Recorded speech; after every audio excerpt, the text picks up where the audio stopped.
Hey guys, welcome back. Today we're diving into Fairy Tale 100 Years Quest episode 14, where battles are heating up and secrets are about to unfold. Let's jump right in and see what's at stake. In the episode's opener, we catch Elfman and Mira Jane throwing down against Scullion and Mad Mole. They've realized that these two foes are no joke. But suddenly, Scullion tells Mad Mole that it's time to bounce since Kyria and Wraith are out of the picture. So, they dip, leaving Elfman feeling uneasy about the whole scene. Mirajan chimes in, they're strong, but if we keep fighting, who knows who will actually win? Meanwhile, Lucy and the crew are watching from the sidelines. Juvia pipes up, this could be our big break, but they're still unsure if they can take Mirajan down. Hearing this, Gray reassures them, chill, Mira Jane's running on empty. I bet I can take her out no sweat. Switching gears, Urza and Laxus are knocked out cold. Kyria is trying to absorb Laxus's power without realizing he was previously controlled by White Mage. In his head, Scullion warns, don't do it. If you absorb his power, you'll end up under White Mage's thumb too. Kyria is taken aback by this revelation, but Scullion continues, with wrath down, we have no choice but to pull back. Kyria thinks to herself, guess we can't underestimate them. Their true power is insane. She adds, I'll be back for you, Laxus, and your power will be mine. Mad Mole turns to Scullion and asks, what do we tell the Master? Scullion replies, there are other dragon gods to consider. Forget about this one. If we have to, we'll unleash our strongest guild member, Dark Dragon Slayer. Out of nowhere, Scullion telepathically tells Nebaru they should retreat, but Nebaru isn't having it. He's hungry for Wendy. Wendy refuses to back down and activates her dragon force. Nebaru smirks. I can use Dragon Force too! But Scullion puts the brakes on that idea. Nebaru shrugs off the warning. Mad Mole, overhearing the convo, warns, we need to stop him. You know, using that technique is a no-go in our guild. But Scullion retorts, not much point in that now. Besides, if Nebaru uses Dragon Force, some of the Fairy Guild might actually get wrecked. Finally, Nebaru activates Dragon Force and goes all out on Wendy. But Wendy isn't backing down either. She unleashes her Dragon Roar. Nebaru, seeing this, counters with his own Dragon Roar, smashing through Wendy's attack. Then, out of the blue, Nebaru uses slime to trap Wendy and starts pounding on her. Wendy tries to bolster her defense, but Nebaru's hits are so powerful they break through her Dragon Force. When Nebaru sees Wendy is out of juice, he drops her and asks, so, where should I start munching on you first? Wendy's just frozen in shock as Nebaru shoves slime into her mouth, cutting off her breath. But then out of nowhere, Wendy starts tearing up. Feeling like she's strong enough, even though she's totally not. She remembers Natsu and the squad always having her back. Still, she refuses to give up. She's got this new trick up her sleeve with the residual thought enchantment, but it's a one-time deal.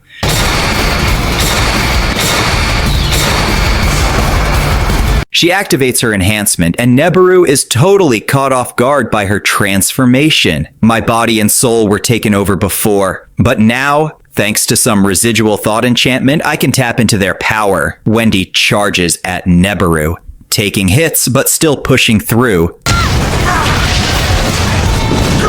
Nebaru gets back up like it's nothing, but Wendy notices he's starting to fully transform into a dragon and lose control.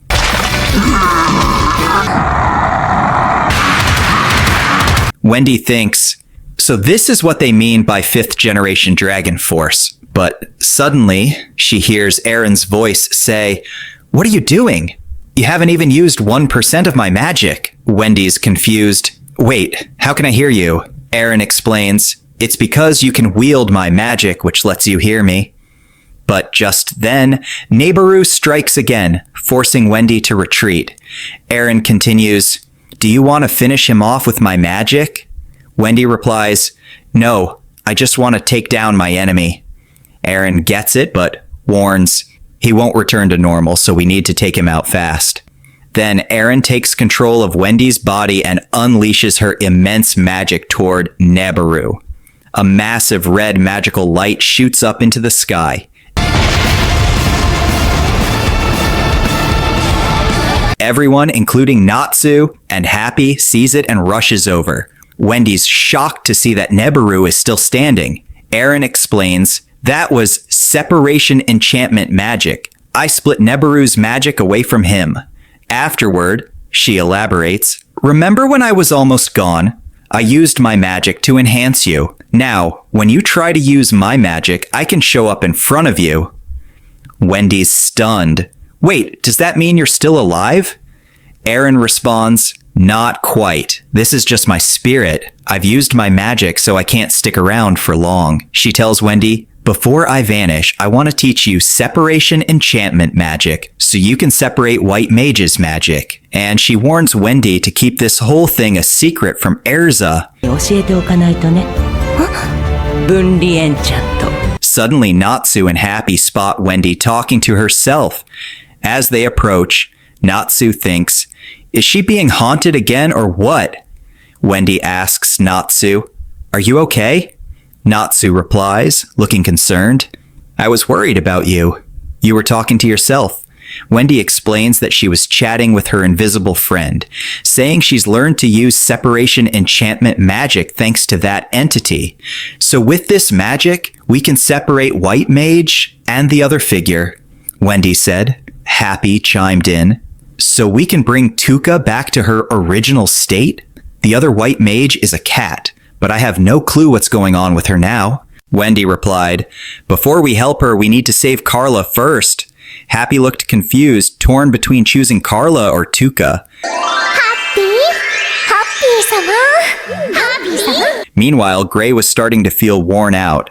Kana asked, "Why do you look so beat when you're fighting someone who's already injured?" Gray responded, "Come on, do you even know how strong Mirajine is?" Lucy added, "At least we've captured Mirajine and Elfman." Kana continued, "They also caught Master, Levy, Gashel, and a few others, but we still need to capture Laxus and Jelal." She also mentioned in her predictions that Laxus and Jelal weren't in fighting condition right now. Gray and Lucy agreed that they needed to go after Laxus as soon as possible. Back with Wendy, she and Natsu managed to rescue Carla. Natsu spotted some of their guild members trapped. Wendy said, "We can't leave them here. We have to save them." Natsu replied, "We gotta go after White Mage right now." He explained, "White Mage is a cat and Wendy is gonna turn into one too." Carla was confused. "I don't get what you're saying." Wendy clarified, "White Mage is actually an Exceed, and I'll use Separation Enchantment magic to split the two figures in White Mage." Carla gasped. "An Exceed? That sounds impossible." She recalled the events from 15 years ago when Exceeds first appeared, saying that all Exceeds knew each other.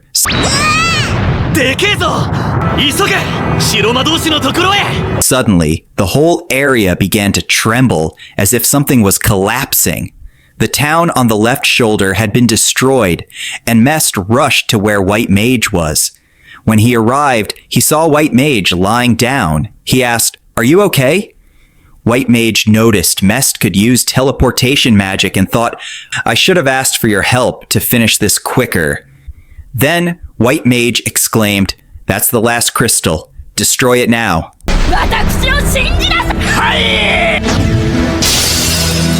With the destruction of the last crystal, Alderaan and his 5 cities would be obliterated. White Mage, filled with greed and arrogance, declared, "Finally, you're done for too, Alderaan, the forest dragon god. All your powers will become mine." Natsu and the crew felt the world shaking violently, reaching up to the sky, clueless about what was about to happen next. That's all for today, folks. What do you think about Wendy's epic showdown? Be sure to like, share, and subscribe for more thrilling updates. Catch you next time.